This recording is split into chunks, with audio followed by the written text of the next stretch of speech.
تحرکات دیپلماتیک در منطقه وارد مرحله تازه‌ای شده و تهران، واشنگتن و اسلام آباد هر کدام پیام‌های متفاوت اما همزمان امیدوار کننده درباره مسیر پایان جنگ ارسال می‌کنند. اسماعیل بقایی، سخنگوی وزارت امور خارجه ایران، در واکنش به گمانه‌زنی‌ها درباره طرح موضوع ذخیره اورانیوم در مذاکرات جاری گفت که تمرکز اصلی گفتگوها تنها بر پایان جنگ است.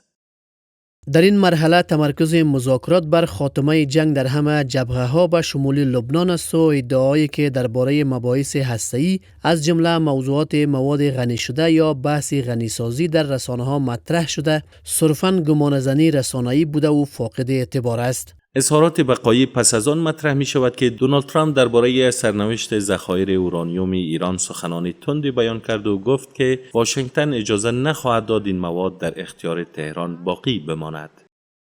ما آن را به دست خواهیم آورد، با آن نیازی نداریم، ما آن را نمیخواهیم، حتی احتمالاً پس از این که به آن دست یافتیم آن را نابود خواهیم کرد، اما اجازه نخواهیم داد که آنها به آن دست یابند. در کنار این موضوعگیری‌ها تلاش‌های منطقه‌ای برای مهار بحران نیز شدت گرفته. مارکو روبیو ابراز امیدواری کرد که سفر مقام‌های پاکستانی به تهران بتواند روند دیپلماسی را به پیش ببرد و زمینه پایان جنگ را فراهم سازد.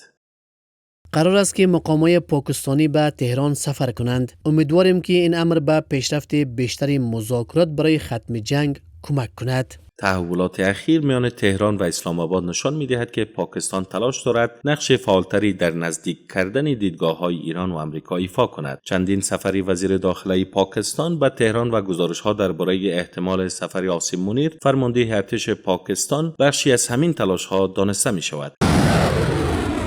اکنون به نظر می رسد همزمان با ادامه تهدیدهای نظامی، دیپلماسی منطقه‌ای با آخرین امید برای جلوگیری از گسترش جنگ تبدیل شده، هرچند هر روز روشن نیست این تلاش‌ها تا چه اندازه می تواند به نتیجه برسد.